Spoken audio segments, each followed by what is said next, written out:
From now on, when you see this robe, just know it's time for a chat, okay?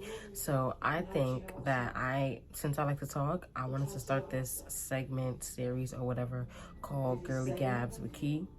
If you don't know what Gabs mean, Gab means to just, talk about stuff. I was gonna say talk about shit, but like, why can't I curse? But anyway, when you see the robe, just know you already know what time it is.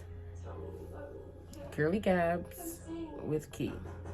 This one is going to be about red flags that I don't ignore and red flags that I think that you shouldn't ignore. And after this video, I hope that you also think that you shouldn't ignore it. Okay. Oh, should I have said welcome to my channel? No, that's not me. I'm sorry. I like to get straight into it, straight into the talking. So, the first red flag that I feel like you should not ignore, hold on, because I wrote my thoughts down. The first red flag that I feel like you shouldn't ignore, that I don't ignore, is lack of communication. I feel like communication is so important, it's essential, and I never actually used to have that in my last relationships, so it's definitely on the list of things that is a deal breaker for me right now. I call it the 3 big C's: communicate, comprehend, okay, that means use your ears, and listen, and don't listen to respond, listen to understand. And then the last one is compromise, because at the end of the day, you guys have to find some type of common ground, and that was the most thing that I did not have, the compromise part. Like, I could communicate all I want, but it was always misinterpreted and there was nothing done about it in the end. So why did I stick around for that in the past? I have no clue, but I am not doing that now, and you shouldn't either. But speaking of compromise, that brings me to my second red flag. Unwillingness to compromise is a big red flag for me, because it'll just feel like one person's holding all the power, one person is getting their way every single time. And I'm pretty sure if you're the person getting the short end of the stick like I was, you will certainly start to feel like nothing you say matters. Then you're going to be holding everything in, and then you're going to hold it to a point where you hate the person. But in reality, you should really just leave. Like, after like maybe 2 times of like your voice not being heard and there's no compromise where you guys are both finding common ground so it could work for the both of you, you need to go. I would go. In fact, I feel like leaving on the first time, because like, why aren't you willing to compromise? I'm not saying that we need to completely change it all the way to something that would make me comfortable and leave you uncomfortable. So why don't you want us both to be comfortable with the decision we come up with today? Why can't we both use our brains, think of what we both want, and intertwine them to make it work? Because you don't want to compromise, and I am not dealing with that. Sorry. The third one, and this one is a big one for me, as well, all of these are big ones for me. I'm not even gonna lie, that's why I'm using them first. These are my big 5. But isolation from friends and family, I feel like you won't even realize that it's happening. Like, it'll seem like your boyfriend or your girlfriend just wants to spend so much time with you, because that's how it felt for me. Like, when I had my last boyfriend in 2019, I did not realize that he isolated me until he started to actually put his hands on me, and I didn't have anyone to turn to. And though I would tell my cousins or shit like that, I wouldn't tell them in a way where it was like, oh my God, like, I'm scared of this. No, it just felt like I'm venting real quick and don't tell nobody, because like, he's in my corner. He didn't mean to do that. Like, you feel me? It felt like he was the only person that I could depend on, and I feel like it's so detrimental to not have your individuality and to just be isolated from friends and family and only know your partner. Like, just all you know is your partner. Hell no, guys. Please make sure you keep your individuality.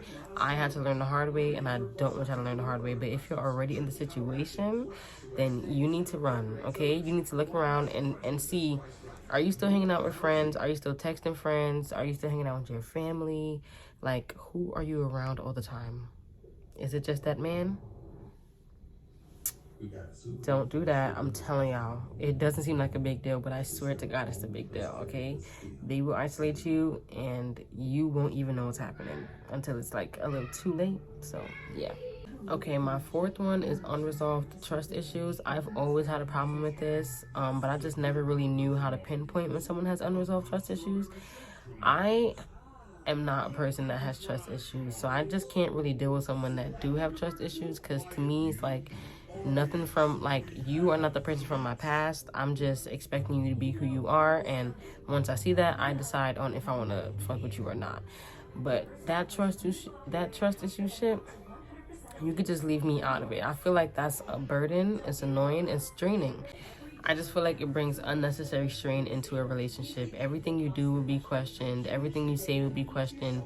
And at some point, you'll just be like, oh my God, you have a problem with literally everything. Okay? Your insecurities are showing. With that being said, my last red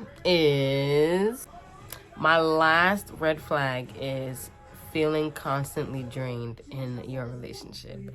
Now, I know people think, oh, listen, majority of the time you're supposed to feel joy, fulfillment, support, love. Okay, so if you are constantly feeling drained and sad and hurt, why do you think that's a relationship you need to stay in? I know why you think that, because you love him and you feel like all relationships just have ups and downs, and every day is not going to be a good day.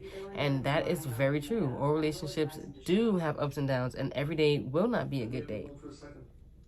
But if you are spending majority of your days, like if you guys are together for 365 days of the year, and majority of the 365 days of the year, you're hurt, sad, and drained all the time because of your partner, because of this relationship, then this is not a relationship that you need to be in. And I also had to learn that the hard way. I don't know why I thought that, like, with my last boyfriend, it was just like, no, he loves me, like, I'm gonna thug it out with him, like, it was way too early for me to be feeling any of that, first of all. And that goes to say, like, back to the isolation thing, I just felt like he was the only person in my corner. So I just wasn't really thinking like, oh, he's making me drained all the time. But he was constantly doing the most. Like, don't post yourself, don't post your face, don't react to nobody's stuff, don't do this. Like, all of these things that he was doing led me to feel drained every day. But then I would forget about the draining when he was in a good mood and he decided to show me love. You can't forget about the draining, bro. Yes, you feel good in that moment, but how, like, is the good outweighing the bad? No, it's not. If the bad is outweighing the good, then that is not a relationship you need to be in. Okay, so I know this video was mad short, probably like 5 minutes. Hopefully I'm gonna try to drag it out to 10. I'm sorry, I'm blind, y'all, but if I put my glasses on, then the glare from the ring light is gonna be all up in my face, and I just can't get jiggy with that. But basically, yeah, my videos are not going to be long. I just want to say what I have to say and keep it pushing, and then interact with y'all in the comments, to be honest with you. But if I knew these things when I was in that relationship 5 years ago, then I probably wouldn't have went through what I went through. But now that I do know it, I definitely can pinpoint these red flags and kick a nigga to the curb, and I'm not afraid of doing it. I'm kidding. I still struggle with shit like that, but you really have to learn to stand on shit. Like, you really have to learn to. It doesn't matter how hard it is, because I know the reason why I don't be doing it is because I'd be scared about how the person's gonna feel about me. But why do I care? Why do I care about how the person's gonna feel about me after I said it? I care too much about what people think about me, and as long as I know who I am, then no one else's opinion about me should matter. You get what I'm saying? And you should feel the same way. All right? I hope you guys take everything that I said and apply it to your relationship. So if you could relate to any of these, comment down below. If you realize that some of these apply to your relationship, let me know in the comments which one, and let me know if you even need help on how to approach the situation, because I know how. And also, if you could think of other red flags on your own that you learned now, that's a red flag for you, that you just, it's a deal breaker red flag, like it's just like, oh nah, I'm out of here, put that in the comments. Let's talk about it. Maybe you could teach me something, because I'm still learning, but I am willing to give out the information from what I have already learned. Yeah? Okay. Don't forget, once you see the robe, it's Girly, Gabs, and Key. Girly, Gabs. That's double G for you. All right. Thank you for watching my video. Don't forget to subscribe, because I have way more videos coming soon. And don't forget to like this video, and don't forget to leave a comment, okay? I'm not even asking you to share it. You don't have to share it, but you should if this information would be helpful to a friend. But yeah, all right. Thank you for watching. All right now, bye.